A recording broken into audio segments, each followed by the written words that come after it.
ಇದೀಗ Sony T ವಿಯಲ್ಲಿ ನಂದು ಫ್ಲ್ಯಾಶನ್ನು ಅದರಲ್ಲಿರುವಂಥ ಸಾಫ್ಟ್ವೇರನ್ನು ನಾವು ಕಾಪಿ ಮಾಡೋದು ಹೇಗೆ ಅಂತೇಳಿ ನೋಡೋಣ. ಮೊದಲು RT809H ಪ್ರೋಗ್ರಾಮರ್ನಿಂದ ಅಡ್ಯಾಪ್ಟರ್ ಮೂಲಕ ನಾವು ಮಾಡಬೇಕಾಗುತ್ತೆ. ಮೊದಲು ಇಲ್ಲಿ ಕಾಣಿಸುವಂಥದ್ದು RT809H ಪ್ರೋಗ್ರಾಮರ್. ಈ ಪ್ರೋಗ್ರಾಮರ್ನಿಂದ ನೇರವಾಗಿ ಆಫ್ಲೈನ್ USB ಕೇಬಲನ್ನು ನಾನು ಕಂಪ್ಯೂಟರ್ಗೆ ಲ್ಯಾಪ್ಟಾಪ್ಗೆ ಕನೆಕ್ಟ್ ಮಾಡಿದ್ದೇನೆ. ಮುಖ್ಯವಾಗಿ ಬೇಕಾಗಿರುವಂಥದ್ದು ಇದು ಅಡ್ಯಾಪ್ಟರ್, ಈ ರೀತಿಯಾದಂಥ ಅಡ್ಯಾಪ್ಟರ್. ಇದರಲ್ಲಿರುವಂಥ IC ಈಗ ನಾನು ಬೋರ್ಡಿನಲ್ಲಿ ICಯನ್ನು ತೆಗೆದು ಈ ಅಡ್ಯಾಪ್ಟರ್ಗೆ ಫಿಕ್ಸ್ ಮಾಡಿದ್ದೇನೆ. ನೋಡೋಣ ಇಲ್ಲಿ ಹೇಗಿದೆ ಅಂತೇಳಿ.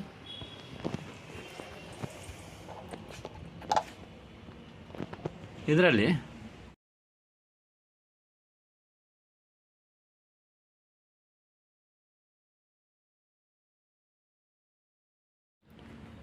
ಪೊಸಿಷನನ್ನು ನೋಡಿದಾಗ ಈ ಭಾಗದಲ್ಲಿ ಒಂದು ನಂಬರ್ ಇದೆ, ಇದು ಮುಂದುವರಿತು ಈ ಭಾಗದಿಂದ ಎಂಡ್ ಆಗುತ್ತೆ. ನಾವು ಈ ಪ್ರೋಗ್ರಾಮರ್ನಲ್ಲಿ ನೋಡುವಾಗ ಲಾಕನ್ನು ಓಪನ್ ಮಾಡಿ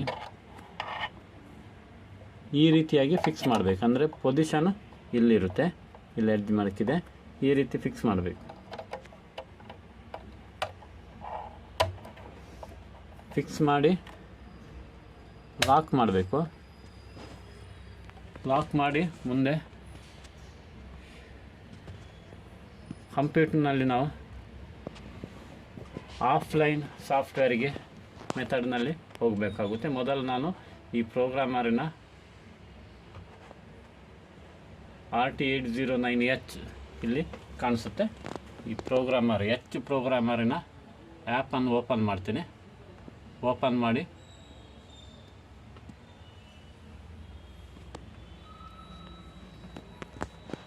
ನೇರವಾಗಿ ಈ ಪ್ರೋಗ್ರಾಮರ್ನಲ್ಲಿ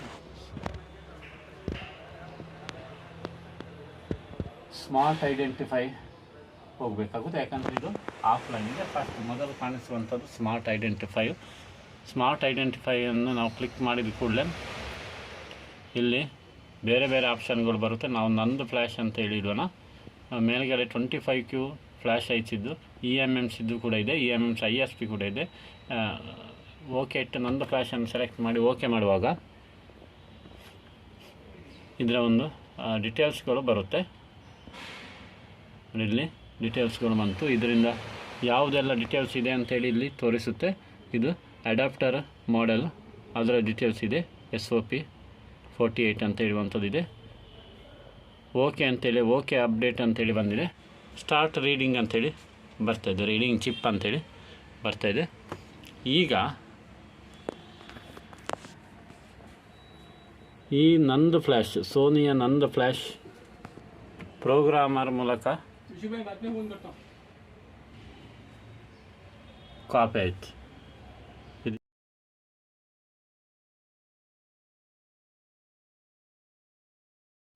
ಈ ರೀತಿ ನಂದು ಫ್ಲ್ಯಾಶ್ ಈಗ IC ಸಾಫ್ಟ್ವೇರ್ ಸೇವ್ ಆಯಿತು.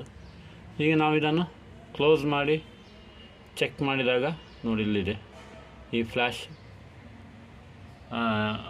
ನಂದು ಇದರ ಒಂದು ಸಾಫ್ಟ್ವೇರ್ ಇಲ್ಲಿದೆ ನೋಡಿ. ಈ ರೀತಿಯಾಗಿ ನಮಗೆ ಟೈಮಿಂಗ್ ಸಮೇತ ಬಂದಿರುತ್ತೆ, ಇಲ್ಲಿ ಸೇವ್ ಆಯಿತು.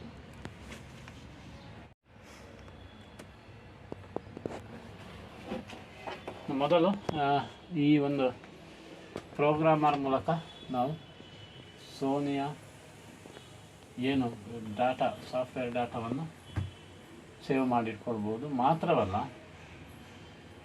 ಇದರಲ್ಲಿ ಏನಾದರೂ ಬ್ಯಾಡ್ ಬ್ಲಾಕ್ಸ್ ಅಂತೇಳಿ ಬರುತ್ತೆ, ಅದನ್ನು ಕೂಡ ಡಿಲೀಟ್ ಮಾಡಲಿಕ್ಕೆ ಸಾಧ್ಯ ಉಂಟು.